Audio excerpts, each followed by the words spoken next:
মহরম পালনকে কেন্দ্র করে দেশ জুড়ে একাধিক জায়গায় মৌলবাদী তাণ্ডবের ঘটনা সামনে এসেছে। কোথাও চাঁদা না দেওয়ায় মারধরের ঘটনা ঘটেছে, তো কোথাও মঠ ও মন্দিরে হামলার খবর পাওয়া গিয়েছে। এছাড়াও মহরম উপলক্ষে বিভিন্ন জায়গায় ডিজে বাজিয়ে নাচও দেখা যায়, যা একেবারেই বেমানান এই উৎসবের সঙ্গে। কিন্তু মুসলমান ভাইরা কি জানেন মহরমের ইতিহাস? কেন এই মহরম? মহরম হলো আত্মত্যাগ ও সহনশীলতার উৎসব, তাই একে সেই ভাবগম্ভীরতা বজায় রেখেই পালন করা উচিত বলে মনে করছেন ধর্মগুরুরা। মুসলমানদের মধ্যে শিয়া সম্প্রদায় মহরম পালন করে থাকে। এ প্রসঙ্গে বলা দরকার, পাকিস্তান ও বাংলাদেশেও এই মহরম পালনের চল খুব একটা দেখা যায় না, কারণ এই দুই দেশই সুন্নি প্রধান রাষ্ট্র। আর এদেশে কাণ্ড দেখে মনে হয় নাচানাচি করা লোকগুলো জানেই না তারা কি করছে, কেন করছে। মৌলবীরাও এ বিষয়ে কিছু বলছেন না। পরিসংখ্যান বলছে ভারতের 85% মুসলমানই সুন্নি, শিয়াদের বসবাস উত্তরপ্রদেশ ও কাশ্মীরের কিছু অংশে। তাহলে সারা দেশে এই মহরম পালন করছে কারা? তাহলে কি এটা উদরপিণ্ডি বুধর ঘাড়ে গোছের ব্যাপার? একটা ছুতো নিয়ে কিছু চাঁদাবাজি আর খানিক হট্টগোল? এ বিষয়ে আপনাদের মতামত কমেন্ট বাক্সে দেবার জন্য অনুরোধ রইল। নমস্কার, আমি শুভ্র চট্টোপাধ্যায়, আর আপনারা দেখছেন মাধ্যম। প্রতিবেদনটি ভালো লাগলে লাইক শেয়ার করতে ভুলবেন না। মহরম হলো হিজরি নববর্ষের প্রথম মাস। মহরম মাসের 10 তারিখ, যাকে আশুরা বলা হয়, সেই দিনটি শিয়াদের মধ্যে গভীর শোক, শ্রদ্ধা ও আত্মত্যাগের প্রতীক হিসাবে পালন করা হয়। 680 খ্রিস্টাব্দে বর্তমান ইরাকের কারবালা প্রান্তরে মহানবী হজরত মুহাম্মদের নাতি হজরত ইমাম হোসেন ও তার পরিবার এবং অনুসারীদের উপর এক নিষ্ঠুর হত্যাকাণ্ড সংঘটিত হয়। তৎকালীন শাসক খলিফা ইয়াজিদের অন্যায় ও স্বেচ্ছাচারিতার বিরুদ্ধে প্রতিবাদ জানিয়ে ইমাম হোসেন আত্মত্যাগ করেন। কারবালার যুদ্ধে ইমাম হোসেন সহ 72 জন শহীদ হন। এই ঘটনাকে কেন্দ্র করেই মহরম মাস বিশেষ গুরুত্ব পায়। মুসলমান সমাজে এই ইমাম হোসেন অনুসারীরা শিয়া মুসলিম এবং খালিফা ইয়াজিদের অনুসারীরা সুন্নি মুসলিম বলে পরিচিত। শিয়া মুসলিমদের কাছে মহরম হলো শোকের মাস। এই মাসে কালো পোশাক পরে মাতম বা বুক চাপড়ানোর রীতি দেখা যায়। এরা কারবালার শহীদদের স্মরণ করেন। অনেক জায়গায় তাজিয়া মিছিল বের করা হয়, যা আসলে কারবালার ঘটনার প্রতীকী উপস্থাপন।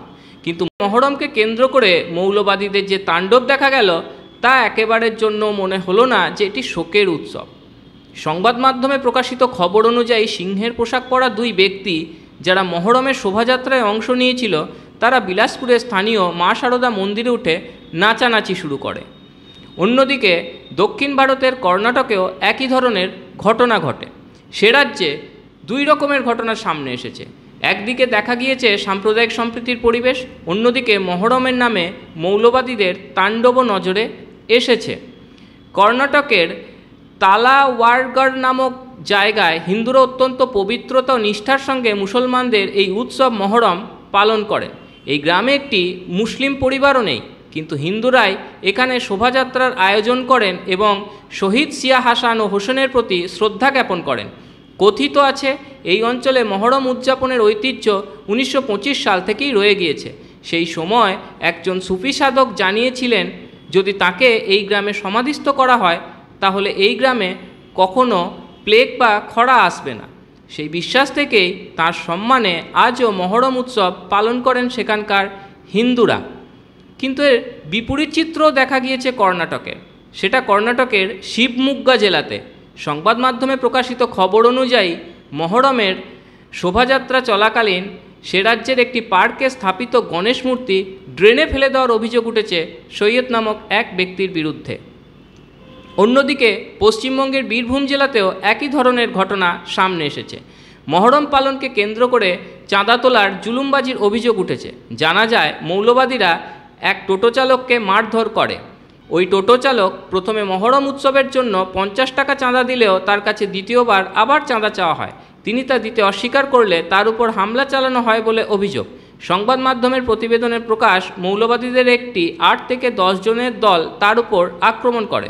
ওই টোটো চালকের বাবা সংবাদ মাধ্যমকে বলেন, আমার ছেলে মহরমের জন্য আগেই চাঁদা দিয়েছিল, কিন্তু পরে তারা আবার চাঁদা চায়।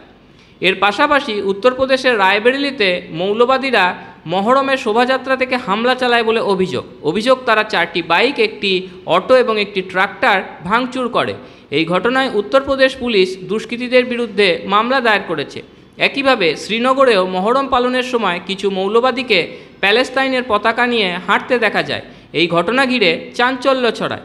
এ প্রসঙ্গে বলা দরকার, মহরম পালনে এই ধরনের তাণ্ডব একেবারেই এই উৎসবের মূল ভাবনার সঙ্গে বেমানান।